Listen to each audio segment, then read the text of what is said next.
meeting of the Standing Committee on Public Accounts of the Provincial Parliament of the Western Cape for purposes of looking into the annual report as well as the Auditor General report and the Audit Committee report of the Department of Social Development. This meeting was preceded by a meeting of the committee together with the Auditor General, where we're being briefed by the Auditor General on the audit outcomes of the department. That was an in-committee meeting, only meant for members of the committee and the Auditor General. The second part is an open meeting with the department.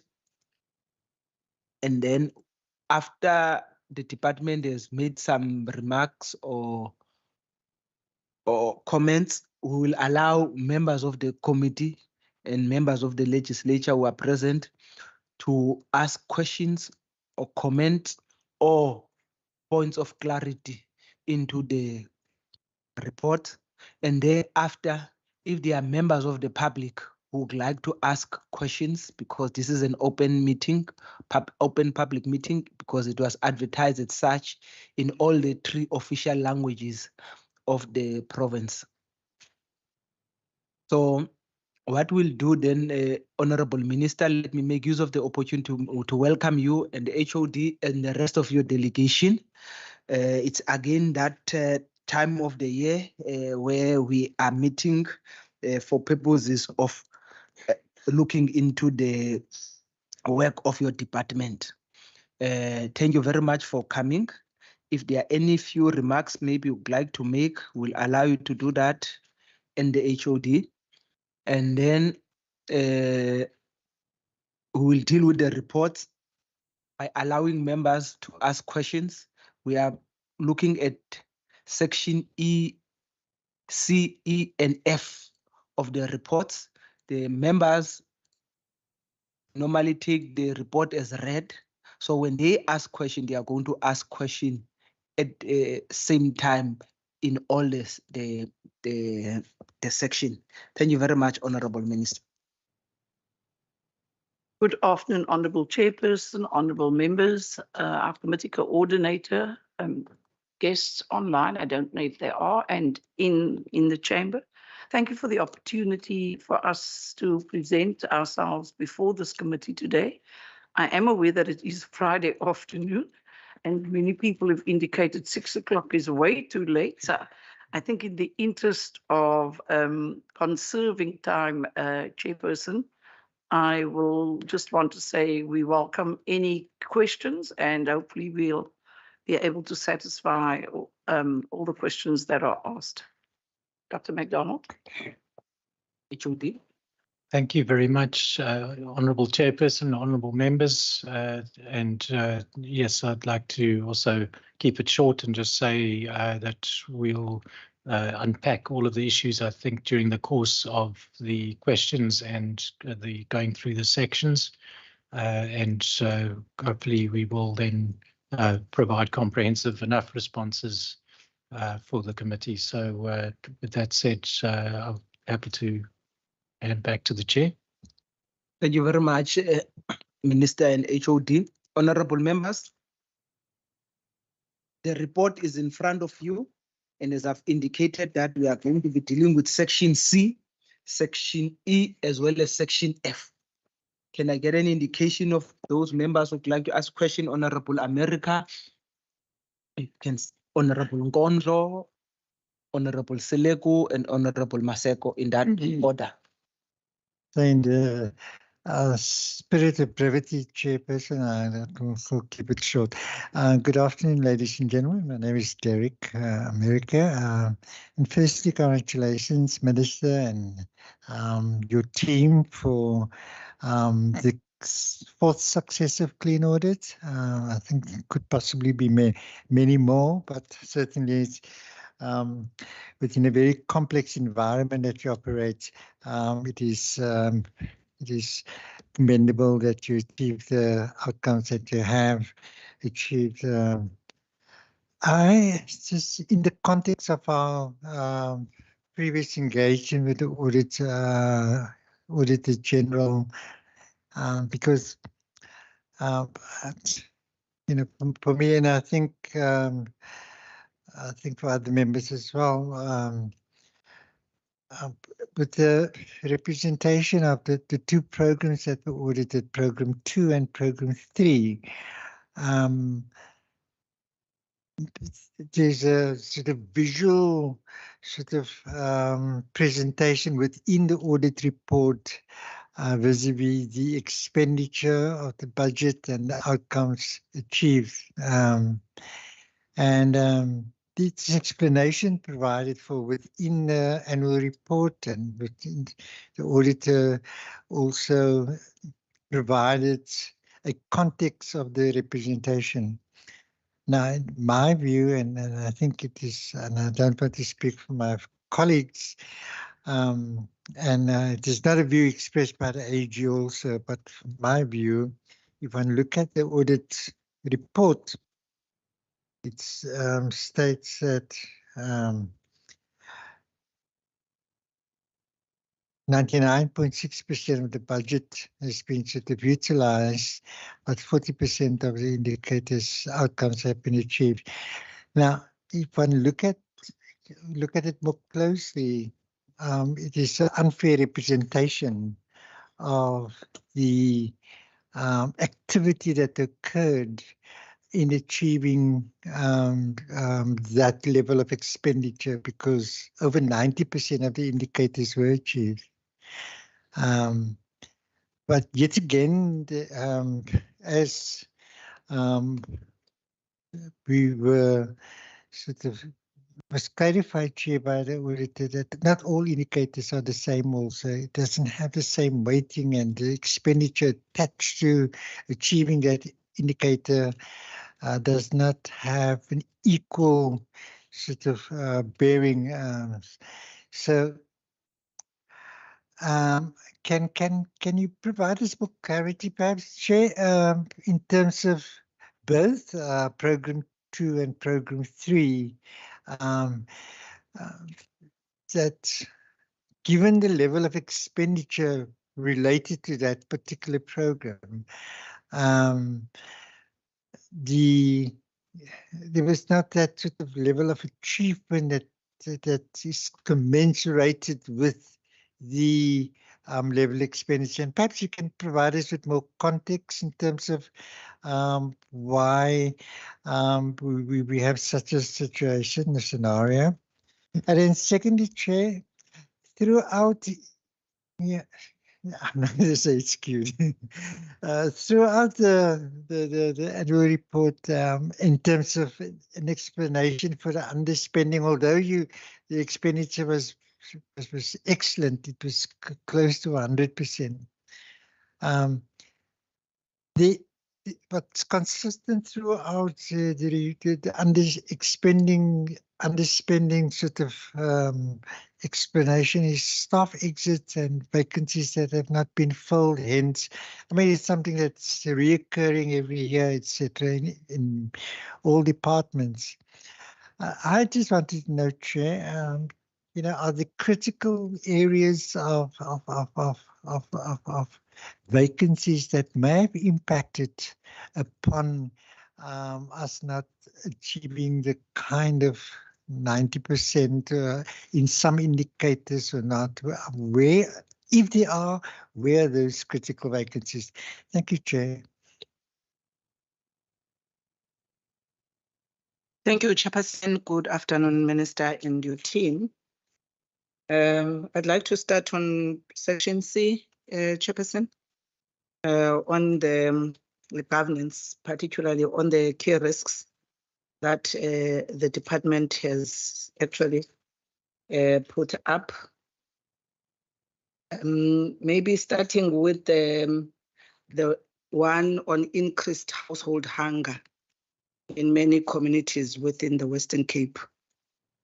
I just want to understand whether the department to date, has it undertaken any study? Can it give quantifiable numbers of these households?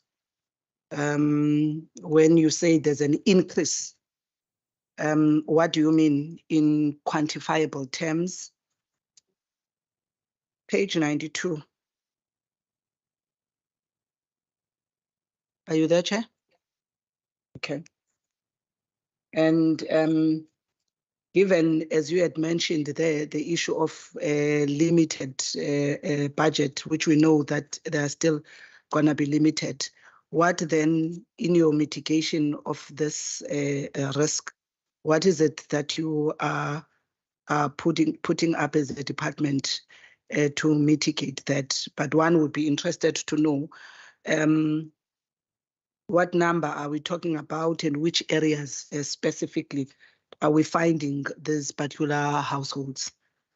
And then, Chair, further to that, the issue of inability to effectively address the capacity constraints of NGOs. If the department can just share what type of constraints are these, and what also kind of interventions is the department putting in place to mitigate such challenges of the NPO sector? Because one also sees, Chair, in page 90, I think it's page 90, I think 93, the department there under ineffective NPO contract management, that the department further intends to manage the uniform funding cycle payments of NPOs, including monitoring and evaluation. So on one hand, the NPOs have got research, they've got capacity constraints, and you would further be contracting them around the funding for uniform. Are you at this point assured in your monitoring and evaluation that the NPOs that you are working, and I'm assuming that you'll be using the same or you'll be expanding to other NPOs for this particular program, that these NPOs are able to report, provide you with the necessary evidence that you would have to provide to the Auditor General when you have to report progress? Then in page 97, Chair, on the GBV program of the department that has been presented to the department, can I just get an indication? Is it a GBV program of the department? Is it of the province? And what is the quantum of that is apportioned to this implementation of this policy, the GBV policy and sexual harassment? And how far are you at this point of implementation of this policy? Then going into the financials, I'm going to start where we ended with the AG before I even go to any other issues in the group, Chair. One is on the irregular expenditure, with which the AG says it's on irregular appointments. I think that's what the AG explained. If I'm incorrect, they will correct. They are here. But can you give more details of what exactly is this irregular expenditure about, what happened, and why the controls of the department could not pick these up, and what's being done with that irregular expenditure? We see in the report of the AG that almost 2.5 million is still under assessment. Can you give us an indication if the matter is still is finalized with Provincial Treasury, if such has been submitted? Then my last one on this round, Chair, is on the two programs that the AG has audited in the Department of Social Development for this annual performance. And the AG tells us, in accordance to their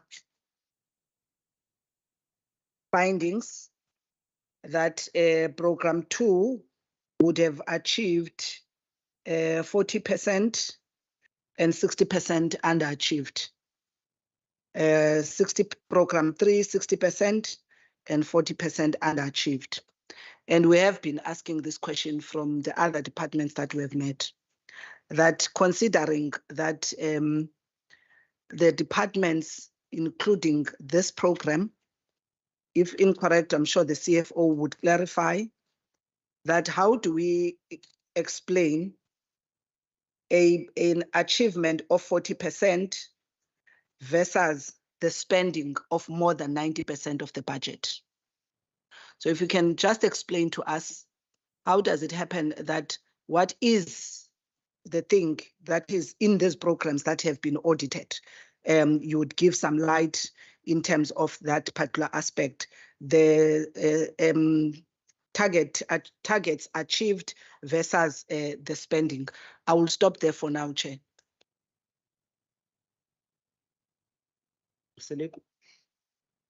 No, thank you very much, Chair. Chair, allow me to greet the Minister and the HOD and the team as a whole and say good afternoon. My name is Mbulelo Isaac Silegu. I'm a member of this committee. Chair, firstly, I will start with the same trend that I started on Tuesday and say since 2019-20 to 22-23, financial statements, compliance, performance report, it's all green, green, green, which is beautiful. And I've asked the Premier the same question. What is the next step? We've been complying for consistently in terms of our financial controls. So what is the next step?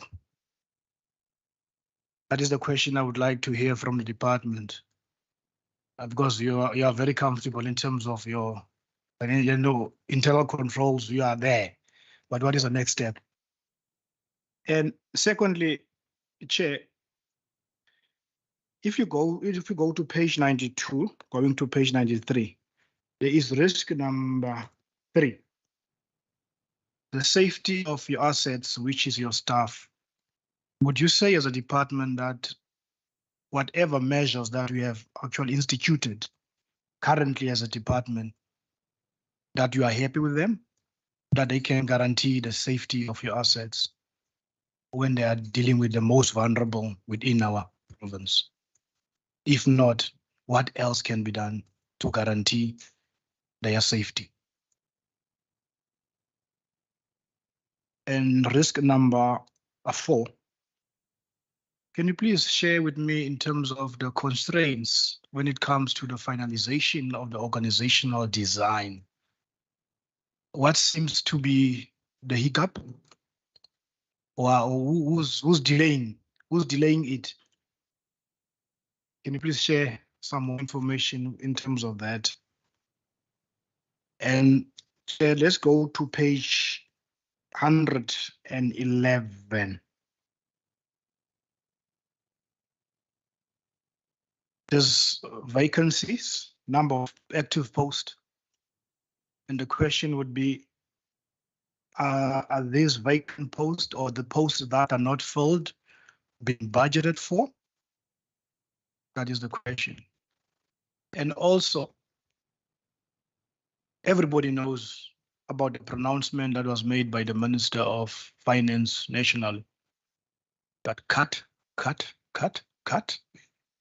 How is that going to impact on all those posts that are currently vacant? Or are you going to be able to fill those posts? Or are we going to be sitting here next year? If we are all here next year, of course, dealing with the same annual report, that will find the situation remaining the same. Thank you very much, Honorable Silegu. I am done. Am I done? No, I thought you done, bro. But this, okay, I'll stop there for this round. Thank you very much. Honorable Matudi. Thank you very much, Chair. Like you said, Maseko, that's my name. I'm not going to repeat the questions that the members have asked. I think some of those questions, I'll just do the follow-up if there is a need for it. Just the 2 questions from me. On page 92, on the key risks considered and addressed during the year, number 4 of it talks on the inadequate human resources to deliver on the department's strategic mandate. if maybe I can hear from the department, and I know you reacted to it on 105, Chair, with your indulgence. I know I'm not on Part D, but there is on page 105, if I align it, the department is doing something. But the constraints that they are mentioning on the key risk considered and addressed during the year, on number 4, it's sort of saying that the challenge is ongoing. So I want to hear from the department the innovative way, because your dependency is being your department that reacts to the demand. And if I align that also, because it's dependencies on the social the responsibilities that you have to add to on the demand from different communities. But if I align it to number 5 also of the ineffective NPO, those are your partners that give you the data to make sure that you plan accordingly within the department to make sure that you react to the demand out there.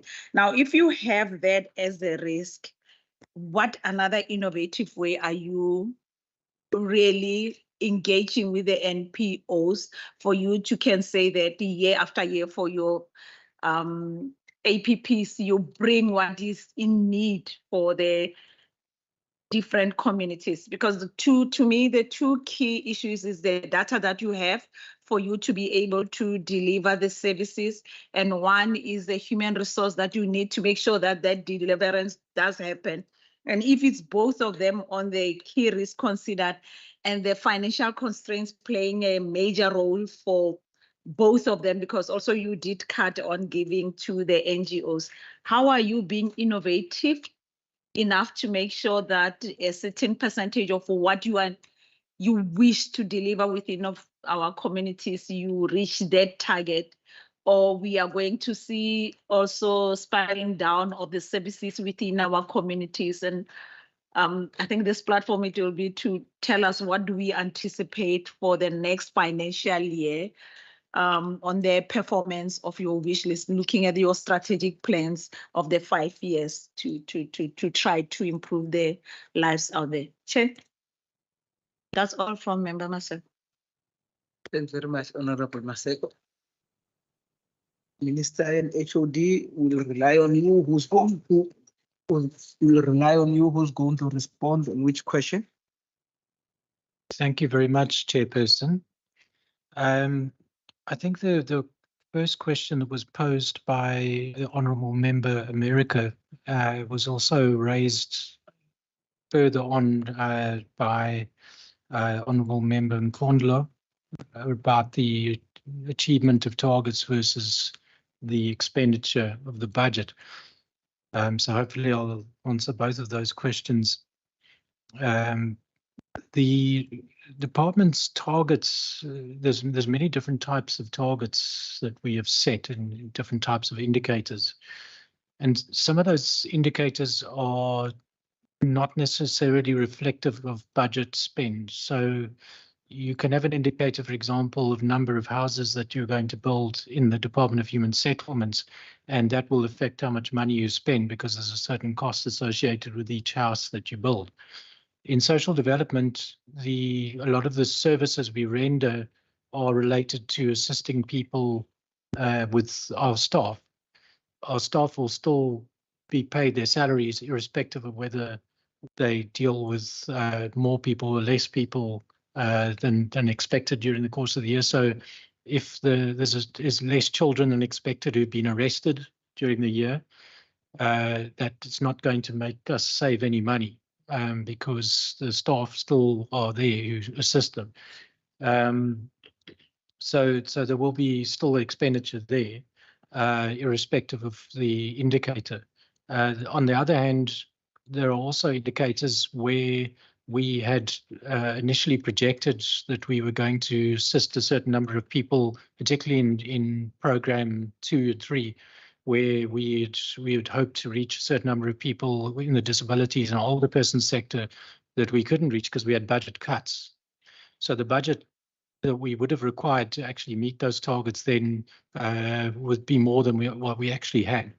So in that instance, then you will have underachievement because we didn't have enough money, but the money we did have, we spent.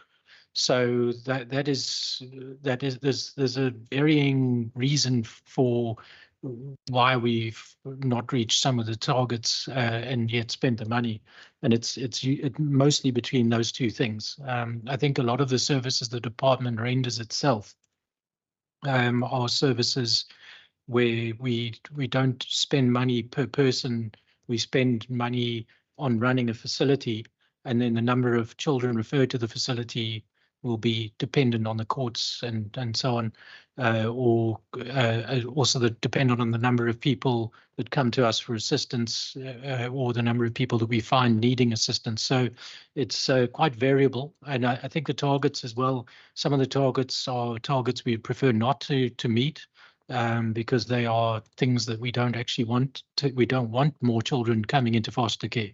It's not a good thing, but we set the targets because that is a major thing that we spend our time and our staff spend their time and resources doing. So we have projections. Some of the indicators are more like projections than they are targets. We don't necessarily want to meet all of our targets, but we do need to get a sense of what the demand is going to be. So it's about demand planning as much as it is about achieving, as it were. I think where we would be concerned is where there's targets that we have control over the outcome, and those targets are things where we actually were supposed to meet the target in terms of reaching an output. So that's those kind of indicators are the ones we watch more than anything. But in terms of the budget spend, the transfer funding and the COE, which are the main drivers of our budget spend, were fully utilized almost entirely. So it's a question then of looking at it indicator per indicator. So we can certainly speak to each individual indicator where there's a question about why we didn't meet it.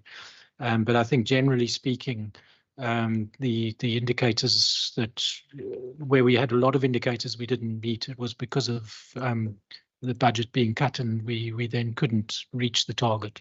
And you'll see that in the reasons for not meeting those targets in the annual report. That's particularly among the older persons service centres, as well as the protective workshops for disabled persons.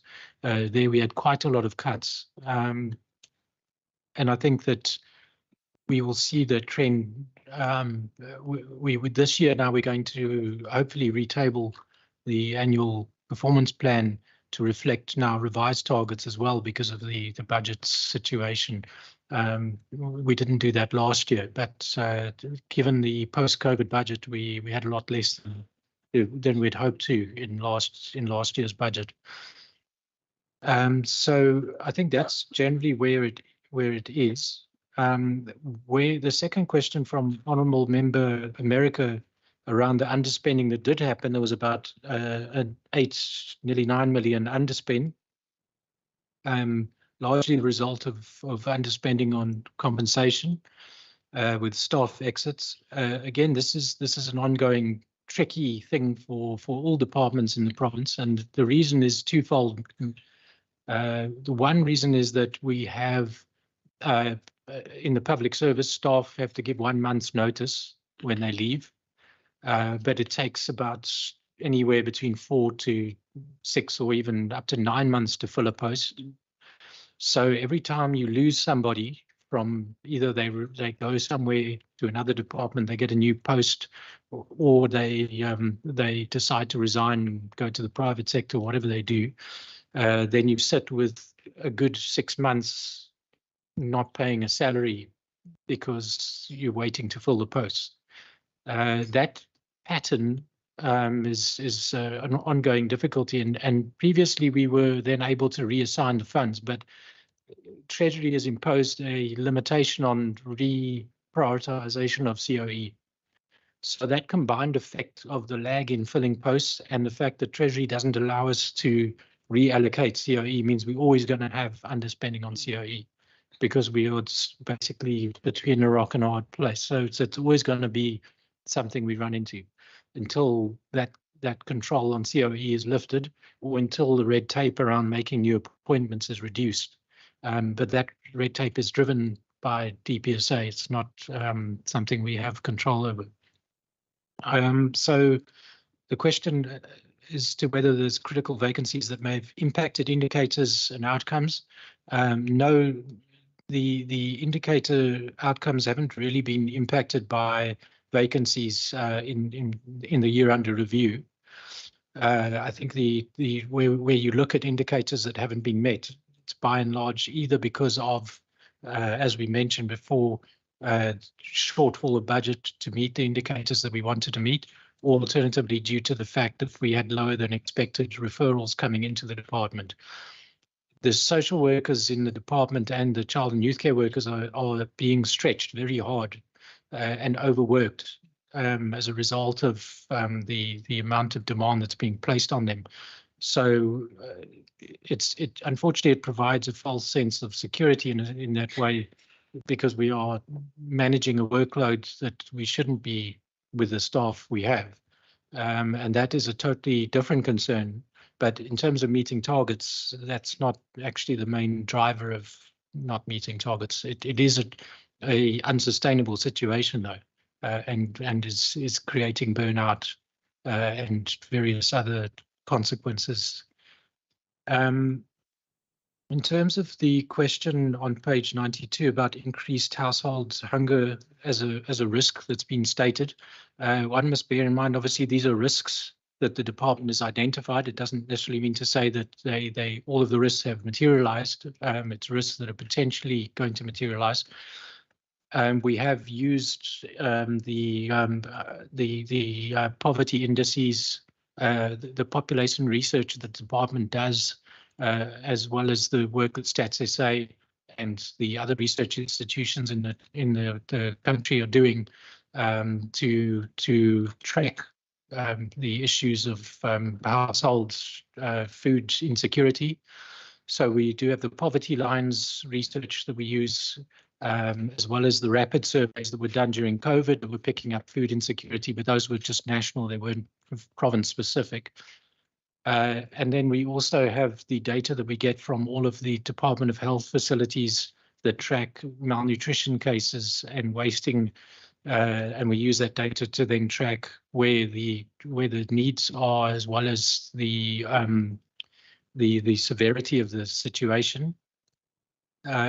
We haven't picked up a massive escalation, but what we are seeing is in terms of malnutrition and emissions, but what we are seeing is increased demand and need expressed in communities for assistance. So our local officers are picking up that there's a need, and the NGO sector is picking up that there's a need. So we also use that information to assist us with providing additional food relief where we pick up that need. It's in terms of where we are picking this up, I'll ask Mr. Hill just to speak a bit about how we've been checking where the needs are and how we've responded to that. Thank you very much, HOD, through you, Chair. Honourable Member, as the HOD indicated, we work with municipalities as well, which from time to time are feeding to us the various spots where hunger has increased. And we use the NPOs or NGOs in specific areas who are also feeding us in terms of where hunger hotspots are. And generally where we are already feeding, particularly in our Community Nutrition and Development Center, CNDCs, we see the increasing queues even above the level that we've planned for. That gives us an indication that the people are hungry. And we indicated this morning that the very profile of the people that are queuing for food has completely changed. It's no longer ordinary people that we used to support, street people, if I may call it. It's decent members of various households who have no choice but to come to queue for our food, otherwise they will have nothing. So a combination of all those experiences are actually telling us that this is the risk. And we have flagged it as a risk that the department must attend to. We have our mitigation factors, which are inadequate, but we do have them. One, we provide cooked meals through our community nutrition and development centers that are feeding once a day for 5 days a week. We also have an intervention that we term supported community-based kitchens. Those kitchens, some it varies. Some are feeding once a week, some are feeding twice a week, and then some are feeding 3 times a week. And the number of people that come every day, they are not reducing, but they are increasing, coupled to the high level of unemployment. So those are the feeding factors to the challenge. The other intervention is the food parcels that we issue to vulnerable households. We get this from the household, from the caseload of our own social workers, who assess the various individuals of households and then report that we provide a food parcel to a household for about 3 months or 2 months in other cases, or once in other cases. And our food parcel is as big as to support 4 members of the family for a month. So a combination of those interventions, at least it makes us to say that we're doing something. The last intervention that we are currently piloting with the local Department of Agriculture is to promote the community gardens, to encourage our own beneficiaries that we are supporting for food. Those that have got a piece of ground within their yard, the Department of Agriculture is supporting them with implements, the seeds, and the availability of water and so on, to say how they can, then people are supporting to plant their own vegetable garden. So those interventions are a combination of the mitigating measures that we're using. Thanks, Judith. Thank you, Mr. Tewa. The second question from Honourable Member Nkondlo was the question around for more information on the constraints affecting NGOs that's flagged in the risk around NGO capacity constraints, and what interventions social development has put in place to help mitigate or assist. I think the major constraints that we're sitting with the NGO sector at the moment is a lack of donor funding. The NGO sector has been very hard hit, particularly in the year under review, but still now to this day as well, by the economic effects of the COVID pandemic. The impact on business meant that a lot of businesses became unable to provide as much donor funding and corporate social investment support to NGOs as they used to prior to 2020. So a lot of NGOs have closed down because of financial issues. In addition to that, the lotto has become very unreliable as a source of funds to the NGO sector. And many NGOs that used to depend quite heavily on lotto funds are now not seeing as much or any funding coming from that. So that, on top of the fact that social development itself is not in a position to expand the funding to keep pace with inflation, particularly with the very rapid inflation that we saw after COVID, means that the NGOs are facing a very serious cash crunch at the moment. In addition to that, a lot of NGOs are having difficulty with sourcing and retaining governance capacity. NGOs struggle to find board members who are able to actually execute their duties effectively. There's not a lot of skilled people who are available, particularly in the rural areas of the province. And staff retention has also become a big problem for many of the NGOs, particularly professional staff like social workers. And many of the NGOs in the rural areas have closed their doors because they say they can't retain social work staff to carry on operating. So social development does have some things in place to assist. We've got the NGO support team that does institutional capacity building work with the NGOs to help them with governance and support around compliance with the NPO Act and all of those things. And that's just the funded NGOs as well as the NGOs that we don't fund. In addition, our program officers assist where they can in supporting NGOs with turnaround plans where they are finding themselves in a state of non-compliance. And in addition to that, we are also working with the NGOs to see where, if we have to, we can take over the services that they're rendering so that they can focus on consolidating their operations and achieving more efficiency. There's some towns where you have 4 small towns with 4 child protection organizations operating.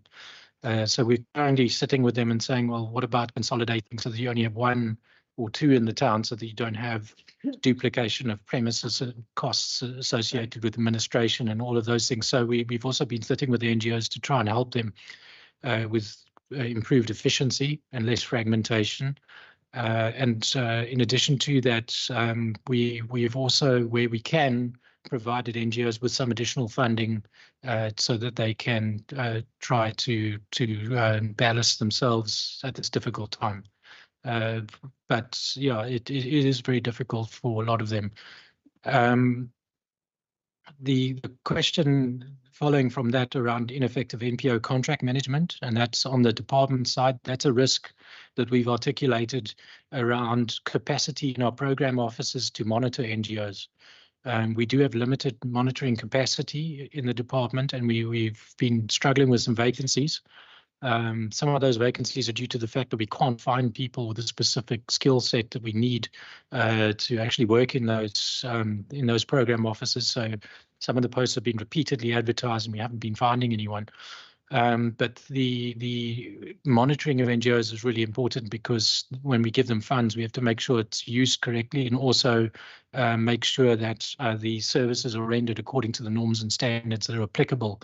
So it is an area of risk that we flagged, and we are trying to fill the posts and sustain the capacity in our program offices.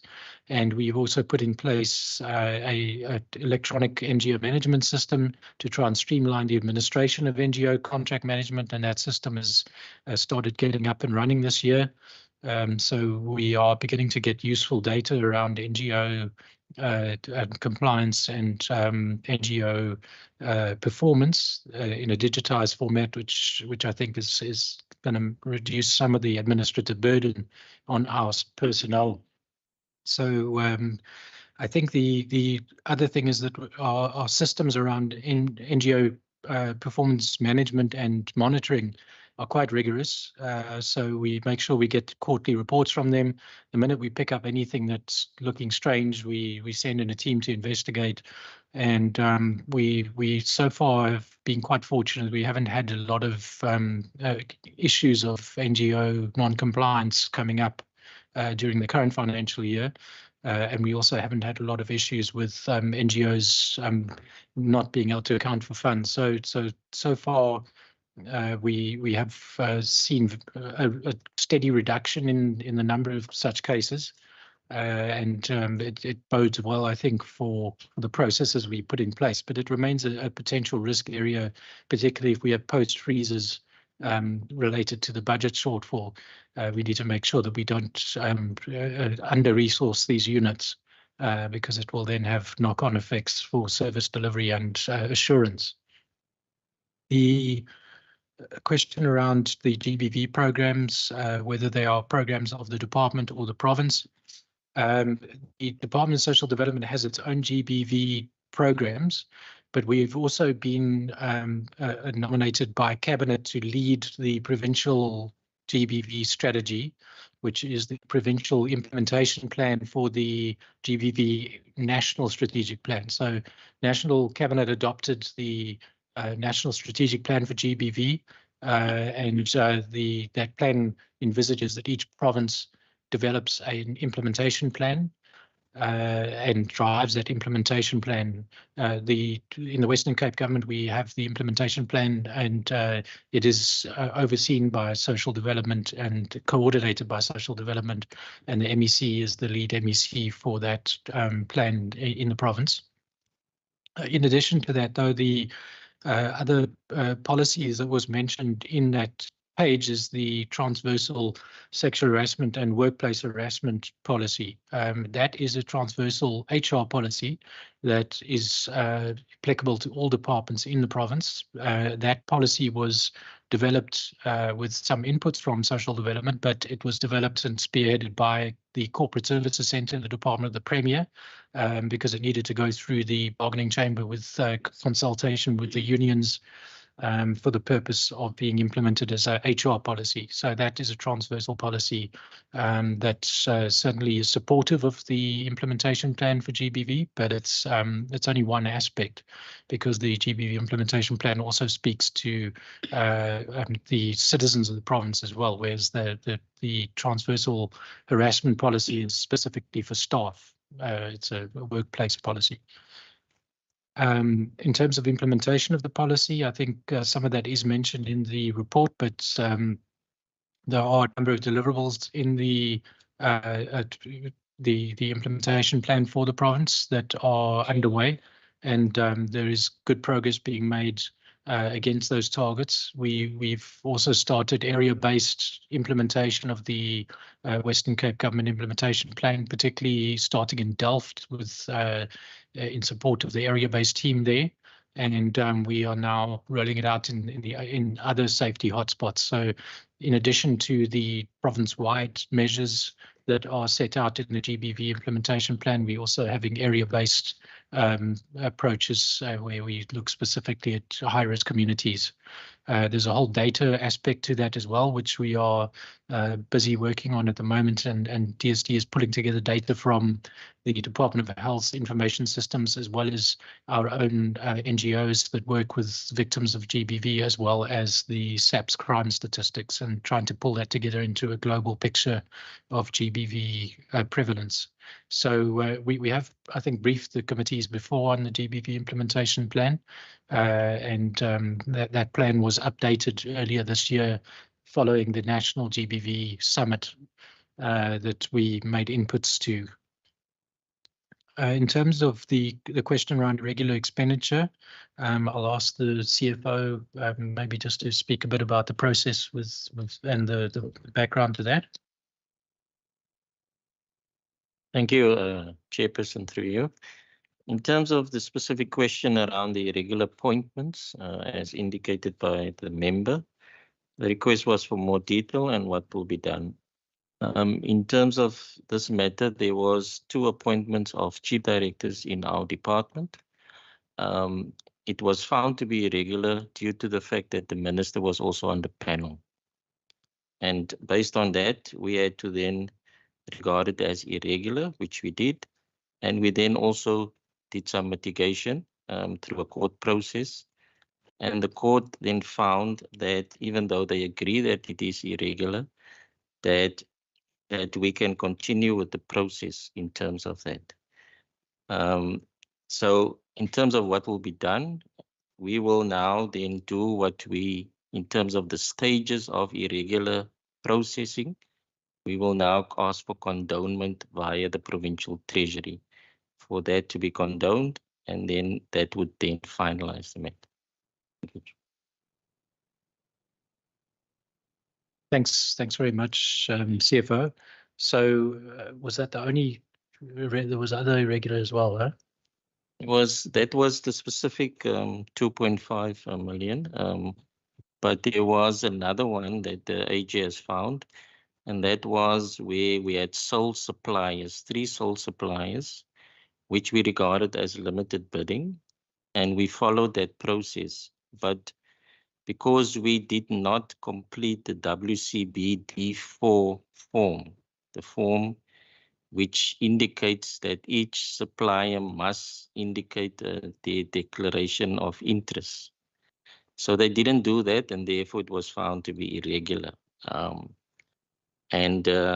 We are in the process now to then do the determination in terms of that, as per the phases of irregular in terms of the guideline. And we will then also present that also for condonement. The reason being is that we have on record that in these 3 cases, the service providers are the sole providers of the service or products. And when we ask them to complete the WBCD4 forms, in some cases they refused. In some cases they just didn't return those forms.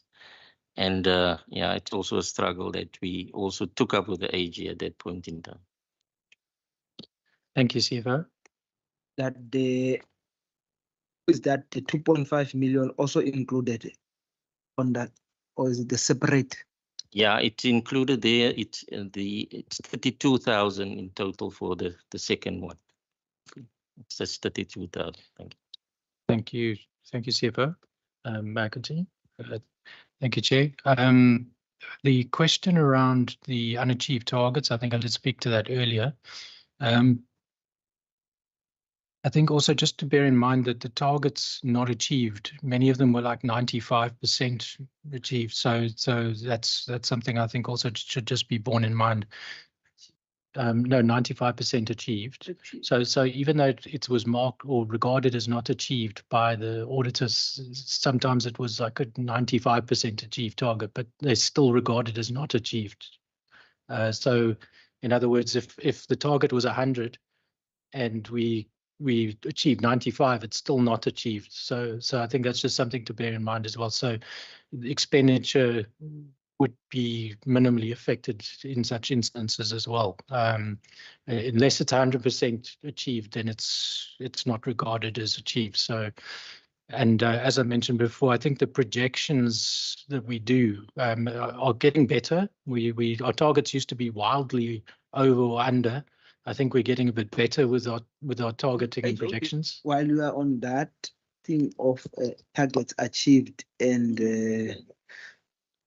expenditure, because it might be good if you expand a lot while you're on it, so that we might not have some comebacks question you'd like to ask, because we spend a lot of time on it, not only with this department, but since we started on Tuesday. You will have instances whereby the target achieved is 20%, 23% in one instance, but the expenditure is almost 100%. I think we are even complicating it even more now when you say even sometimes you have achieved 95% of the target, but the Auditor General will say, no, it's not an achievement. So I would say it would be good if you just spend some time, because we also spend a lot of time with the Auditor General to try to understand this confusion. There seems to be an imbalance in this equation. So it will be good if you spend more time on it, explaining it. Because I heard you earlier saying that on the achievement, you made an example about the cost on the COEs. Is those will always be there because they are constant. So you've achieved. But we understand that, but where we are more concerned on is on the service delivered, on the service delivery aspect of the achievement. So I thought that I might just raise that while we are at it. CFO has offered to give some examples. Thank you, Chair. Through you, and thank you for the indulgence. I'm gonna have to involve all of us so that we can just get through this. We're gonna take program 2. If you have your annual report in front of you, from page 49.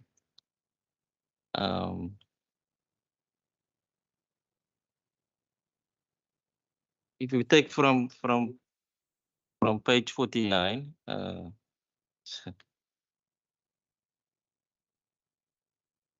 So it will start with the service for the older persons. Okay. So if we look at the columns that indicate, it says output indicator. And there we have various indicators. And next to each indicator, we have what we call the audited actual performance of the previous years. And then you have the planned annual target for 22-23, which is the year under review. Then the actual achievement. We look at the actual achievement, we will see that in this case, it would have been 4,993, which was planned. What we actually achieved was 4,940, which means we didn't achieve 53. And so we can go through each one of them in terms of that. So in our understanding what the AG does, so if we add up all the indicators, so on page 49, for example, there are 3. On page 50, there are another 3. That gives us 6. Page 51, there's 1, that's 7. And then on page 52, there's another 3. So that gives us 10 indicators in terms of that. So if we take the 10 indicators and we then looked at the deviation for the planned targets and we add what has been achieved and what has not been achieved. So we have the 10 and then we account from 52 to 49 again. And there we will see that there was an overachievement on the last 3 on that page. Then there was 1 underachievement on page 51. And then there is another 2 on page 50. So that gives us 4. 3, that gives us 3. And then on page 49, there was another 3. 6. That gives us 6. So in our understanding, we reckon the AG is saying to us that 60% you didn't achieve. But when we look at the indicators itself, and we look at the targets, now, when we look at what we planned as a target versus what we achieved, we can go back to page 49 and we will see that for the first indicator, we actually achieved 98%, almost 99%. The next one was, even though we had an underachievement of 768, we achieved a 94%. And that relates to the budget and the work that we also had to work through to get to these targets. And the next one was 98%, even though we underachieved by 12. I hope that, I'm not so sure if Mr. Holly want to add anything here, but thank you.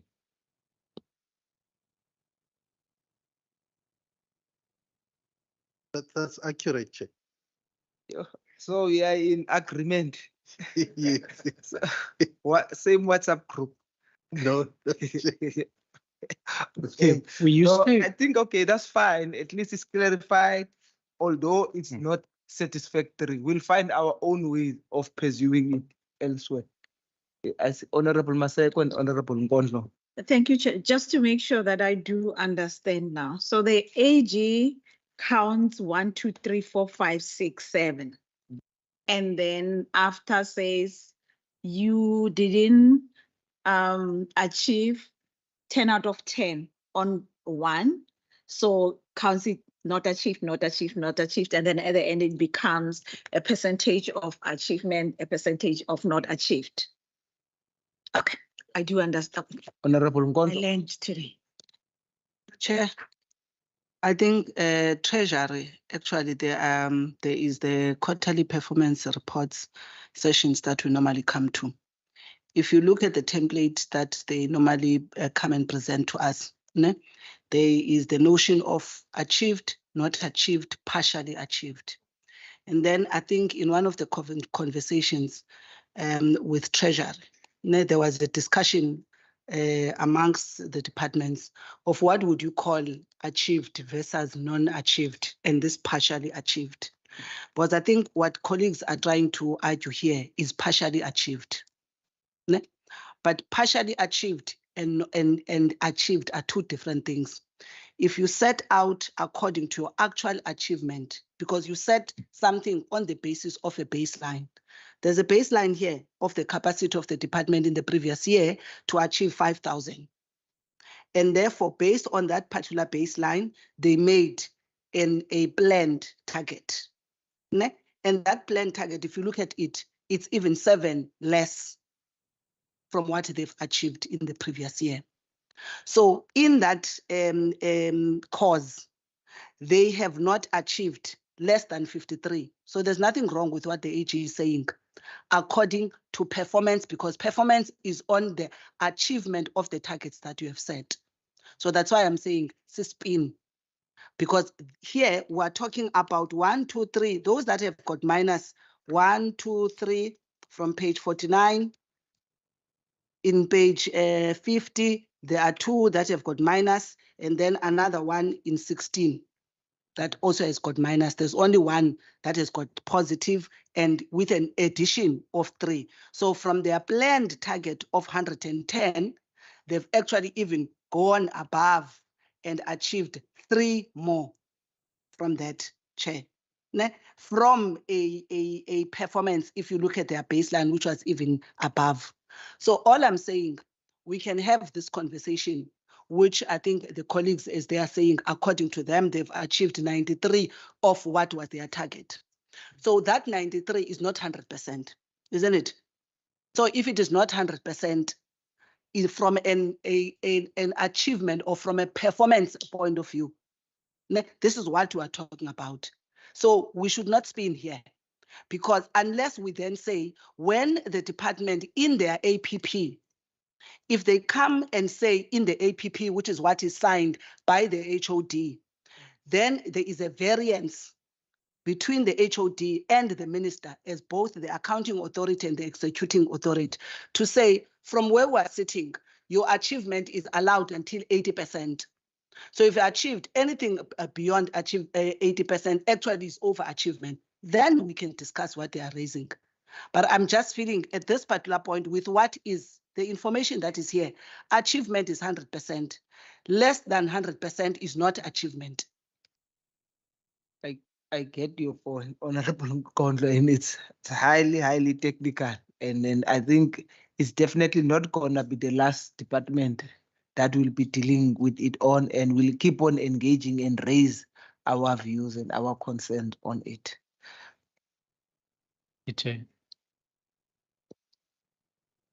Okay, yes. I just want to ask the Auditor General just to indulge me, because Member Nkondlo brings out something that I wanted to ask. So if the department said they're going to, through the NPO, fund 5,000 beds on a old age home, and it's only 450 that needs accommodation, is that going to be the not achieved because there's no 50 that extra that needs accommodation? Even though their target is 50, you will say they underachieved through your audit outcome, or what do you call that if it's in that format? Thank you, Chair. The issue with the achievement is a function of the definition of the indicator. It depends what the indicator is saying must be achieved. If the beds that must be provided is 200 as a target of that indicator, already the achievement is going to be 200. Any achievement that is below 200 is not an achievement, amounts to a non-achievement. That is why it's also important to ensure that the indicator is defined, especially for areas that are dependent on demand. That is, it kind of becomes difficult and technical, because it must be defined in such a way that it responds to the viability of that demand. Thank you. Okay, HOD, Any more questions? And you still Yeah, there have was some quite a few Ngabong to answer still. To answer? Yes, I do have more, Chair. Okay. But having said that, I think that the partially achieved category was useful because it gave some nuance. Unfortunately, it's all or nothing now, which isn't. I don't know how useful that is, but I mean that's the decision that was taken by Treasury to change that system. But I think the partially achieved was useful because it gave you some sense of where things are. Otherwise, it's all or nothing, which I think is maybe a bit too simplistic. But having said that, I mean, in our environment, things are very uncertain. We work with people, so you don't really know year to year what's going to happen. You know, it's very difficult to project. So it is a difficult thing to target in social development. But having said that, I think the other thing that I must reiterate, particularly in relation to the indicators that the CFO was talking through, is that we did have to cut the budgets. So there were some indicators we couldn't have met with the budgets available. At the time that those indicators were determined, we had not yet divided up the budgets among the programs, and during the course of the year we ended up having to give less funding to older persons than we had initially wanted to because of the financial situation. So we wouldn't have been able to meet the targets with the funds that we had. But I mean, we can continue at length on all of these things, but maybe we'll see if there's more questions at the end. I want to first try and answer all of the members' questions. So the next question that I was asked was, since 2019 to 2022, we've been seeing compliance in terms of audit reports, but now what is the next step? If it's a question of the next step from a governance perspective, then I would hope maybe that that nationally they would look at the approach of reducing the audit burden if departments continue to show that they can comply, because that would result in a saving as well as reduced audit fatigue. That would be a good thing, but of course that's in the hands of the National Treasury and the AG to look at a policy of that nature. At this stage, such a policy doesn't exist, so the audits are done routinely the same as they always would be. I think the other question is performance auditing. The AG started looking at performance auditing as a methodology, and they've brought in some value add to look at or to give the oversight structures like this committee a little bit more insight into service delivery issues over and above just compliance, which I think we will see that develop as well. But I think from an administrative perspective, we're going into a very austere financial environment in the next few years. So the administrative burden will need to be looked at alongside the impact on service delivery, because I think if we maintain our expectations of the administration and continue to add more and more administrative burden onto departments, the only place left to cut is service delivery. So the worst possible outcome would be that we spend a bigger and bigger percentage of our budget on administration and less money on service delivery to citizens. That would be, I think, a very regrettable outcome. So I'm hoping that the budget cuts will be looked at from the perspective of both reducing administrative expectations as well as not just targeting service delivery cutbacks. In terms of the question around the risk to staff, the safety risk to staff, it's a huge issue. The province is currently engaging the unions about it as well, because the unions have flagged a big concern about this.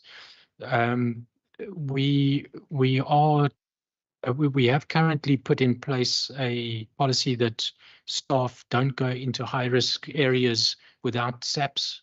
The same policy that the health department is utilizing for their paramedics.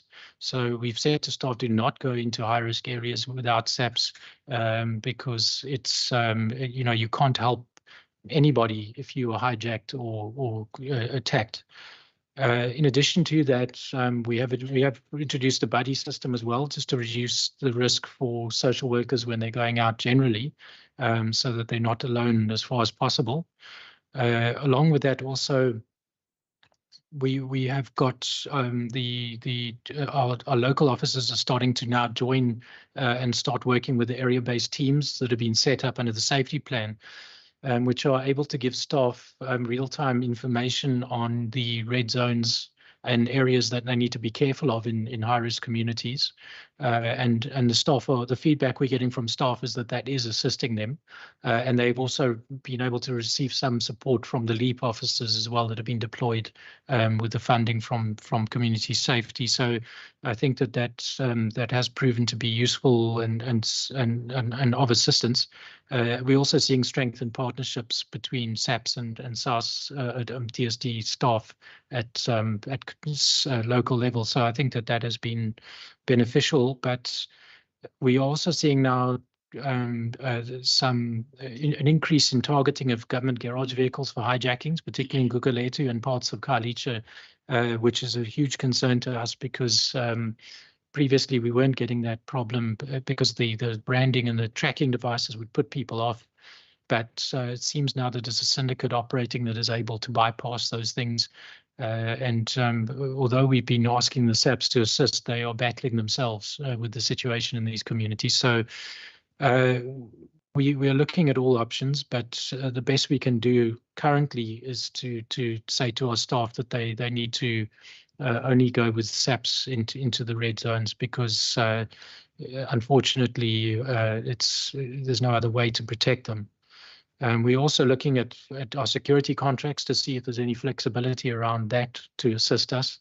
But realistically speaking, we are not sure yet about whether it would be a good thing to have armed security escorting social workers because it could actually make them more of a target, not less.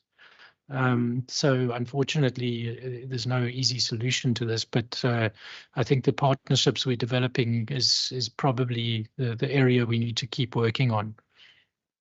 In terms of the question around risk 4, the constraints around finalizing organizational design.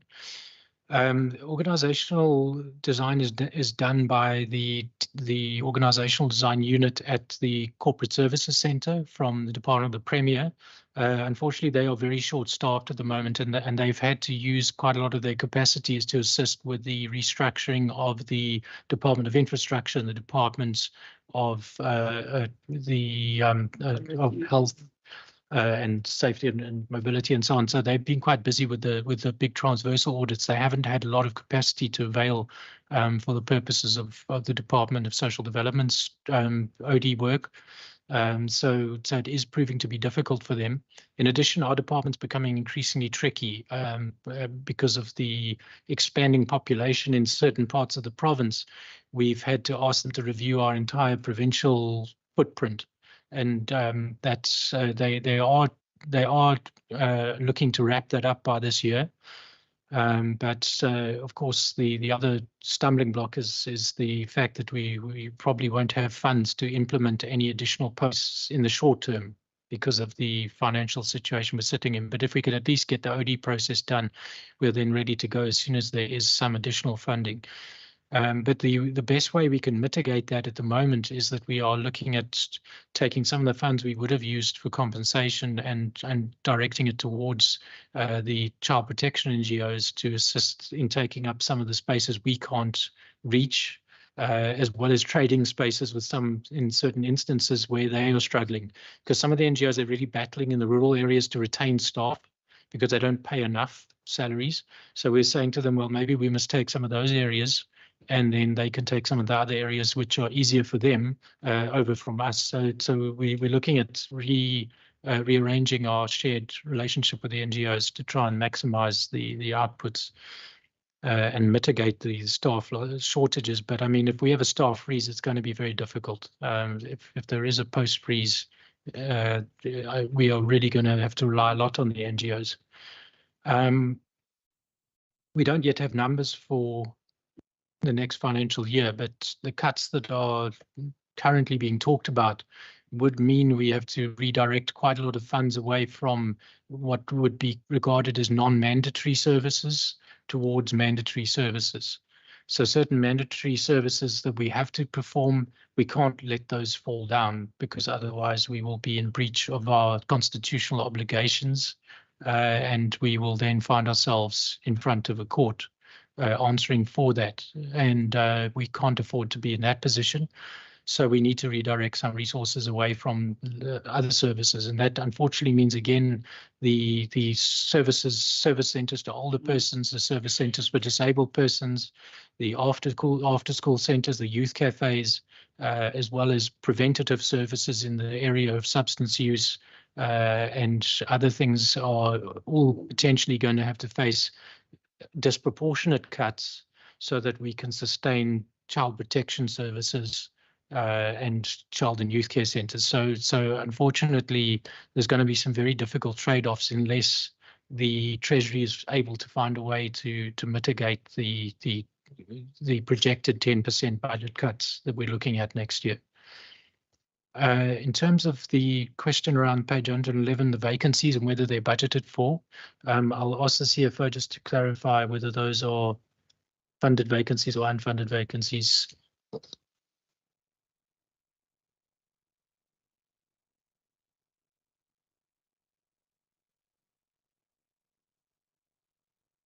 Thank you, through you, Chair.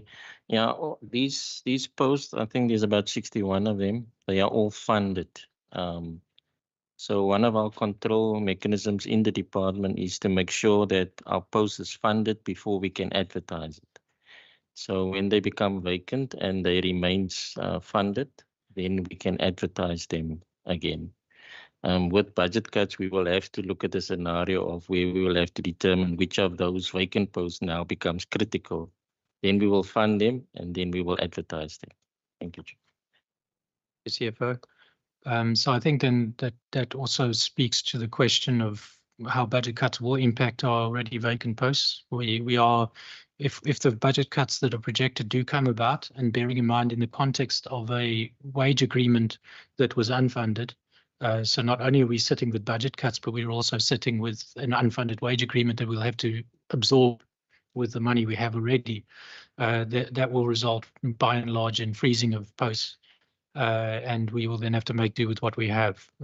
So what would then happen is then that the vacancies that you're seeing would then become temporarily unfunded vacancies. So they wouldn't reflect in the same place anymore. And that would be for the duration of the MTEF or until the financial outlook improves. So we're also going to have to ration our activities in terms of service delivery. A lot of the work our regions are doing, our local officers are doing in the communities will have to be curtailed. For example, the support we provide to NGOs is going to have to be massively reduced because we just won't have the staff for it, because we're going to have to take those staff off that work and put them onto child protection and so forth. So all of that sort of reorganization is going to have to happen ahead of next year so that we redirect all of our resources to the most essential. It's a bit like when the body starts to freeze, then your blood supply pulls in to keep your internal organs and your brain from freezing last. So your arms and legs start to lose the blood supply first. In a sense, that's where we're finding ourselves. I think then the question around innovative ways to address the shortage of human resources, I think the one is obviously leveraging our NGO partnerships. It's the most powerful lever we have is to work with transfer funding, which we have more flexibility with, and it also it goes further because the NGOs can co-fund through donations and so on. There is some limitation to that because of the crisis facing the NGO sector. Unfortunately, it means that we can't get as much as we could pre-2019, but it's still it is still a means for us to leverage greater reach in the face of limited human resources. And then also bringing in, getting the private sector to support, which we do through our partnership program, to bring in private sector donors to assist the NGOs we partner with, and partnering with organizations like the DG Murray Trust, as well as USAID and so on, to get support there. And we are getting some funds in from those sources. The question around the innovative ways to address NGO incapacity, I think again, that speaks to us partnering and pairing NGOs with donors. It's something we've been doing, and also supporting them to become more efficient. Something I already spoke to earlier, so I think I may have covered that question. But I think that's all the questions I have, Chairperson.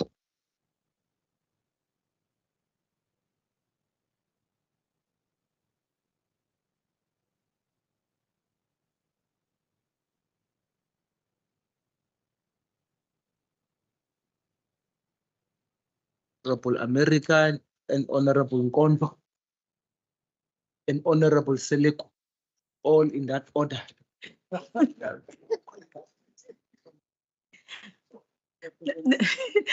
Thank you very much. I just want to find out, and I promise is the last questions. Just with the population until 18. Okay. With all the population increase in Western Cape, and you know, when I engage with social development all the time, it's about the social workers in the rural areas. I just want to find out that the component, and I know the social workers are really stretched with their responsibilities more in the rural areas. The component of the social workers servicing the rural areas, when was the last time that it was updated to increase the numbers there? And if you have to restructure with the budget cuts, to what extent is that going to affect the rural areas? And also maybe if you can share, if you do have the sort of the diagnostic assessment tool you use when coming to allocation for the social workers in the rural areas, and how do you collect the data for you to react to that in that allocation? How do you go? Do you depend on municipalities only, or you look at the type of cases per district, or how do you go about to do that? And also talking to the allocation of the budget that you sort of being and I mean, you talk to the issue of the more you don't get abused women, and it's a celebration, much as you can be. Yours is to allocate the money for the salaries for people that are going to service there, which is the more component of where you come in to make sure there is a person that can chip in to assist. So when you allocate it for this, per se, it will be maybe as to a certain extent the allocation to the social workers for the salaries, and maybe the, what do they call this, ancillaries? Do you use the ancillary social workers also to assist there? Maybe the allocation to that. How do you distribute? Do you distribute the social workers with the demand of the cases that you get, or there is a standard template that you said for the rurals per district, I will allocate this way and that way? Chair, that's all from me.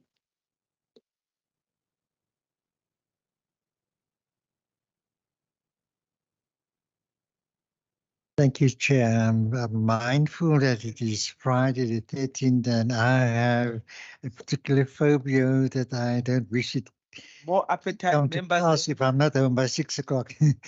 So, having said that, Chair, I think I'm just going to restrict it to a particular one question or two. The contingent liabilities, Chairperson, it's about over 8 million rand, which is probably a lot, not a lot. But my question is that some of those outstanding matters comes from a very long time. One being outstanding for 16 years, and then there's the labour matter that's about 5 million rand that's outstanding. So if I'm particularly looking at the one that's outstanding for since 2007, and the value that is being presented in this annual report, are some of them, certainly may not be applicable, but that particular one, and perhaps there's another one of 1.6 million rand.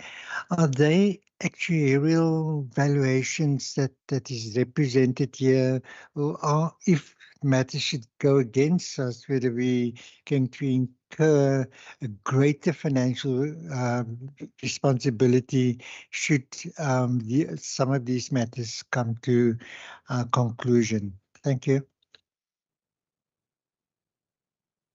Thank you, Chair. On the matter of the irregular expenditure, can I just understand, I see this is from 2020, I hope I'm not wrong, let me just verify. It's a matter of 2021, 2022, if I'm not mistaken. This particular irregular expenditure. Now, with the explanation provided, I'm just interested, what would have been the cause of the minister sitting in the panel of chief directors? Is that a common occurrence? Was there a peculiar reason why or what the minister would have advanced as reasons to sit in that particular panel? And does your HR policy allows for the matter to only be picked up by the AG? If you can just provide me some clarity. And if now the matter is sitting with Treasury for condonement, what is the basis of condonement? What are you asking the Provincial Treasury to condone? And then my second and my last one, Chair. Oh, there's a new Chair. America. My second one is to ask the HOD, in your performance bonuses or awards which you allocate to the staff in the different levels, what then is percentage of achievement that you utilize to determine whether this particular manager or middle manager actually qualifies for a performance bonus? Thank you, Honorable Kondlu. Honorable Sileko. Thank you very much, Acting Chair. No, Chair, thank you very much, and to the department, thank you very much for the responses. It did actually assist some of us in terms of understanding. But I just want you as a department just to balance me on these two tables. It's table 3.2.3, which is on page 112. Then there's table 3.4.2, which is in 116. And page 112 talks about critical occupation, stating that if you don't have these functions, then there's no need for you to exist as a department because service delivery is going to collapse. And to latch on to what my member on my right has said in terms of social workers, we see that on page 112, there was about 24 vacancies that was not filled. I just need more information. Is this page telling us that you as a department were unable to fill 24 vacancies on social workers from the date of April to the end of the financial year? Just want clarity on that. And then when you go to page 116, then you say there's about 89 social workers exiting the department. Can you just try to explain the two?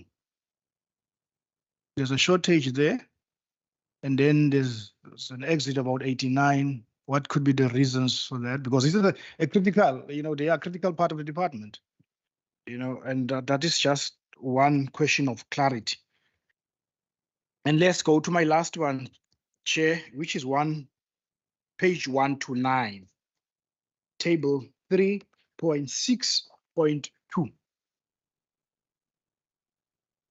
about a member of SMS which failed to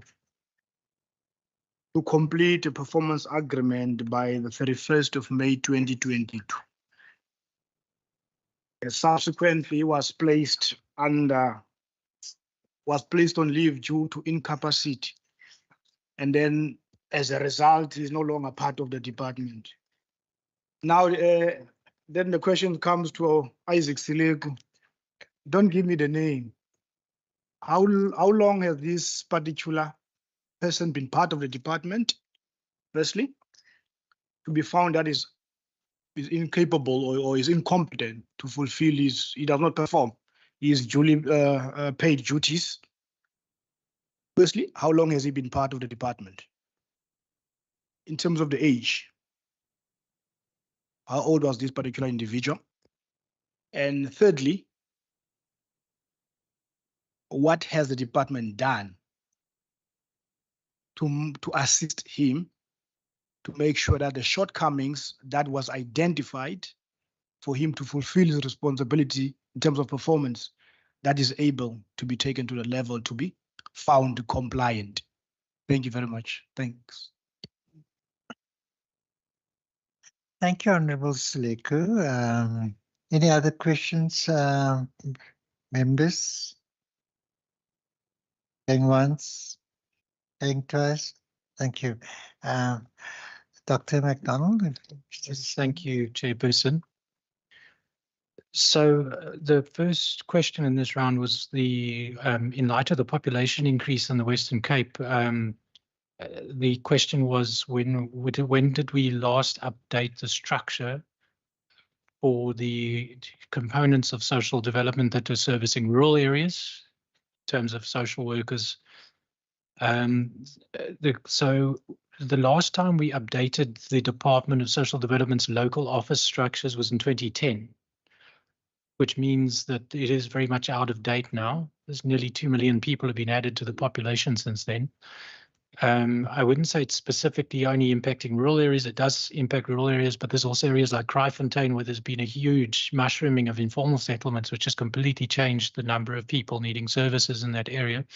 So it's in all areas. There's different dynamics, but the last we have had OD processes since 2010. One was to add the facility structures of formerly BISASA run facilities of Horizon and Clanwilliam, where social development took over those facilities. We added some 450 posts, I think it was, to the establishment of social development. That was in 2019, I think. And then also we did add, I think, in the region of 12 or 14 posts to the Department of Social Development's Metro South office to take over services from CAFTA when the CAFTA closed. They handed over all their cases to us for a section in the Wynberg service delivery area. So we had posts added then. Other than that, we have not added posts specifically in the regions. So that's what they're currently busy with now. OD is busy re-evaluating our footprint. The diagnostic assessment that they use is they look at caseloads as well as population data. Then they also look at the generic social work intervention tools to see what the nature of the work is that the social workers are performing and weighting it in terms of time consumption. So the caseloads for social workers in rural areas may be different from the caseloads in the metro areas because of travel time and other considerations like that. So quite often in rural areas, we aim for a slightly higher number of social workers because of travel time. But then it also varies in terms of the demand, because sometimes the caseloads are higher in the metro because of the social issues are more severe in parts of the metro. So it will really depend on the area and the demand. So it's a demand-driven data set that is being used to determine the posts required. And OD, organizational design, is quite rigorous about that sort of thing. And they're compelled to, by legislation, follow a specific process. So they are fairly systematic in that. But what we've been doing in the interim is we've been using social work graduates to assist where we have capacity shortfall, along with NGOs. So either we bring in an NGO if we can find an NGO willing to help in an area, or alternatively, or in addition, we will appoint social workers on social work graduates on 4-year contracts to work back their contractual obligation from having a bursary. And then we put those graduates in the offices to assist. It's a stopgap measure, but it's not sustainable, because what happens is the supervisors end up with too many staff to manage. So one of the things we raised the concern about early in the social work graduate program was that there was no additional pipeline for social work supervision.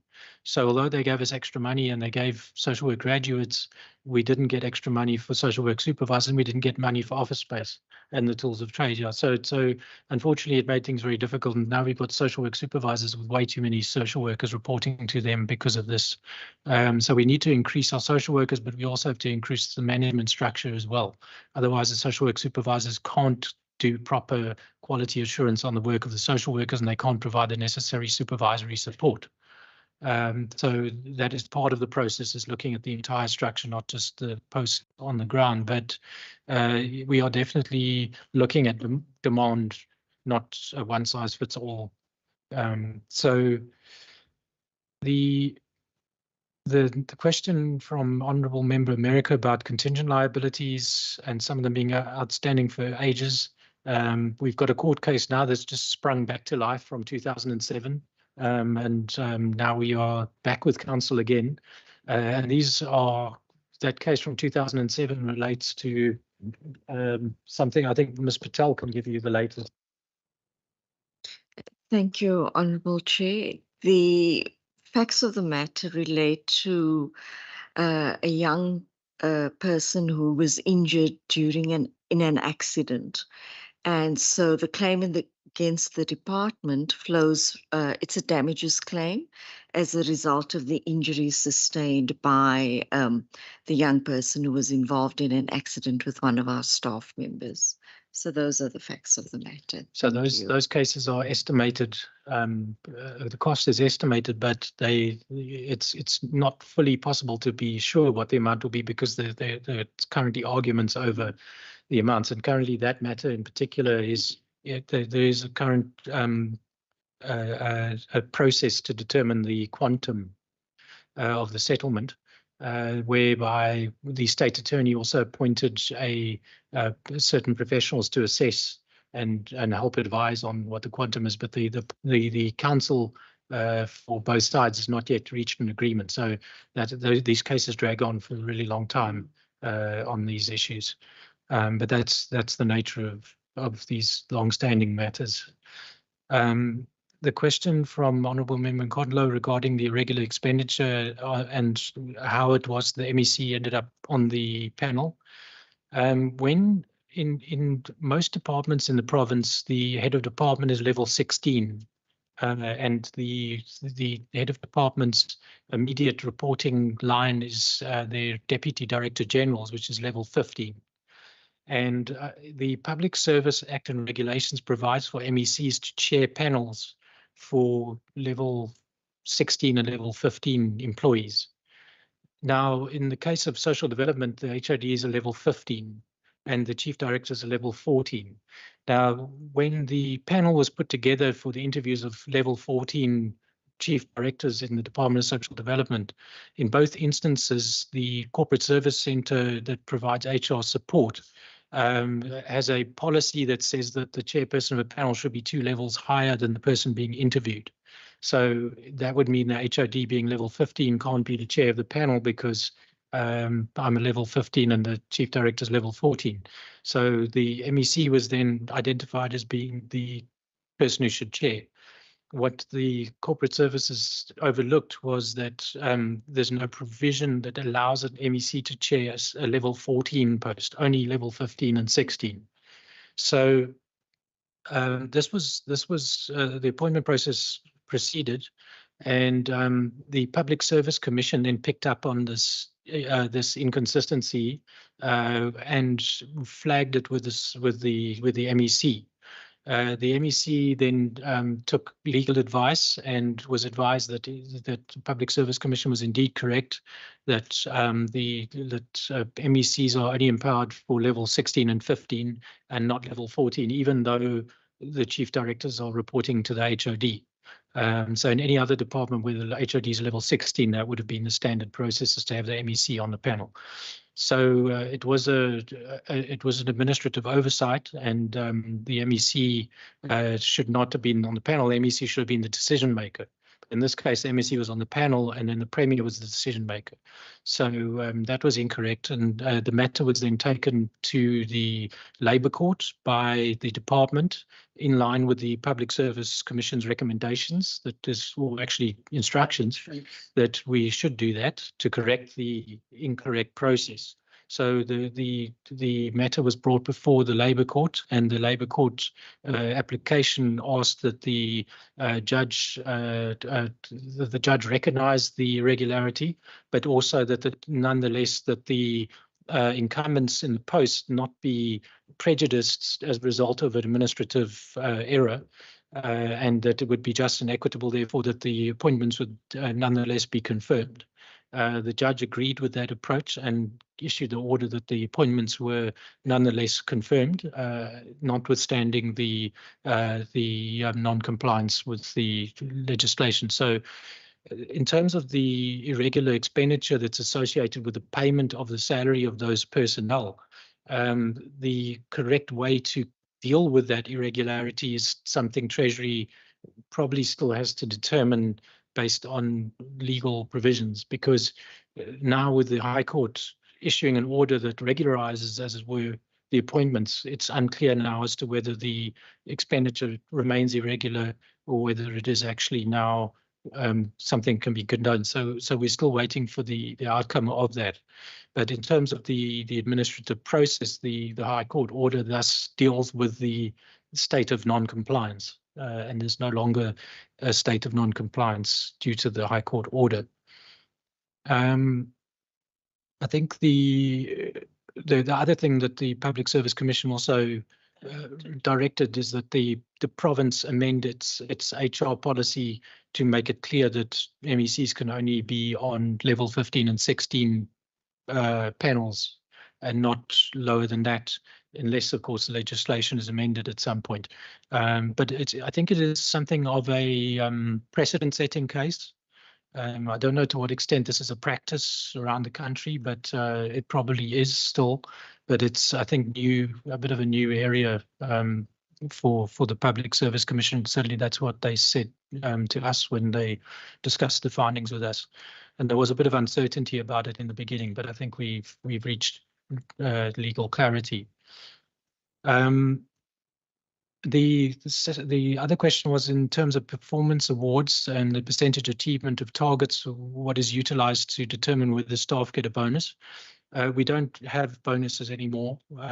The provincial Western Cape province is following the directives from the DPSA that has now done away with performance bonuses. So there's no more performance bonuses in the department or in any department in the province, or shouldn't be in the country at all, but I'm not sure about elsewhere, but certainly we don't have bonuses here.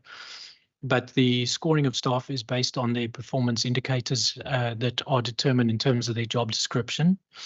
So some of their performance outputs will align with annual performance plan outputs, and some of them are also specific to the job description. And if staff perform above their required level, in other words, above doing the basic minimum required for their job, then they can score 4. If they just do the bare minimum, they get a 3.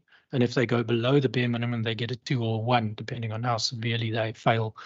Also, in terms of the scoring system, the Auditor General outcomes determine that if a clean audit is awarded, then on the HOD's performance system, the 4 is awarded for the audit outcome, and that is also used for the CFO and other staff who are involved in, from the financial perspective, they would then be awarded a 4 in line with the DPSA template for HODs. The question regarding the critical occupations and the vacancies in the critical occupations, the 24 vacancies would be at the end of the financial year, as at the end of the year. Am I correct? Yes. So not for the full financial year. So in a situation of staff turnover, if you take a snapshot at the end of the financial year, that would be where we're sitting. So that number fluctuates all the time, but that would be the snapshot as at 31 March of the year under review. 89 social workers exiting. Some of those social workers would have been promoted in the department, or not promoted because there's no such thing as promotion in public service, but they would have applied for posts and got a higher post, like a supervisor post or a post in a different section of the department. Some of them would also be, I don't know whether that included the social work graduates. So a lot of the social work graduates who are on 4-year contracts apply for permanent posts and got those posts. So those would be counted as exits, but they actually then were appointed in the department. So among your exits are people who were actually appointed in higher posts in the department, and also people who are on 4-year contracts who then were appointed into permanent posts.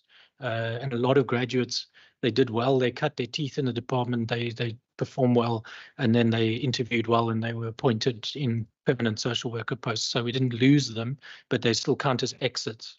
But having said that, we do see a lot of exits of social work professions. Some of them are going overseas for better salaries. Some of them are battling with the pressure and the stress, and they have opted not to continue. And then others are also child and youth care workers who are also leaving. We have a very high staff turnover of child and youth care workers, unfortunately, because the environment is very tough in the secure care. Then the question regarding the SMS member who failed to complete the performance review. That SMS member, I don't know whether you've got the exact year when the person was appointed. So the SMS member, I think, was around 5 years in the department. Okay, thanks for that. Yes, but that member, when the person was appointed, they were functioning, and then something happened medically, and the person had a severe psychiatric disorder developed, and initially that started showing up as performance issues.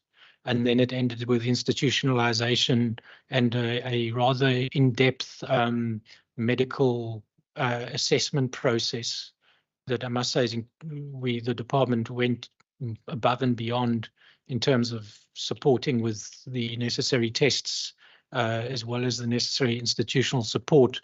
But in the end, the person was unable to function any longer in any capacity, really. And had to be then discharged from the department. So it was a question of a severe psychiatric disorder that developed in the period of the last sort of coincided with the onset of COVID. I don't think it was directly related to COVID, but it coincided with the onset of the COVID pandemic. The person started showing strange behavior and started not functioning properly, and it gradually deteriorated from there. So the person did exit the department this year after the prescribed process was followed. And I must say it's a very onerous process.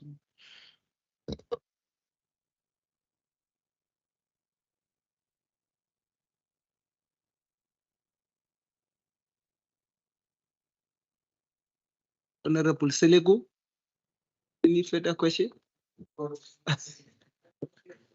So, I think then in the absence of further appetite for question on this side, I think in a way we have come then to the end of this. Let me make use of this opportunity, Honorable Minister and the HOD and the rest of the delegation, to thank you very much for your attendance as well as your presence as whenever we are calling on you to come. As I normally say to members and then also to the department, when we ask this question, we are in no way trying to catch you up or we are trying to be funny. We're just trying to play our role and responsibility of having to hold the executive accountable. We are always happy with the questions that we ask and also the answers that we get. But obviously, we are still going to sit as a committee and make recommendations. We might want you to come back for more other things that are clarified, that are not clarified. Thank you very much. You may be excused. Thanks.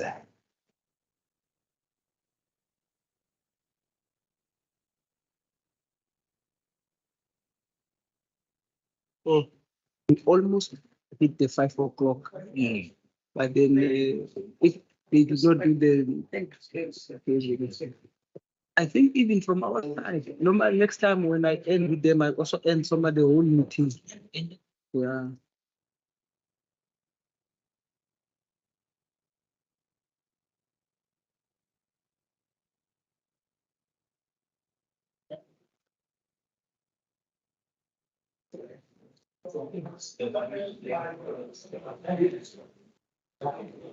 We still want to continue. We still have a meeting.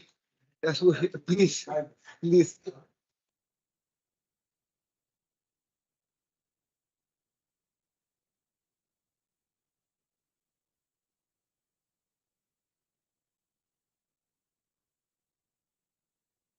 I think next time, no, really next time, you know, you know, session meeting in Dom in 5 minutes. I'll phone in a peggy number. Okay.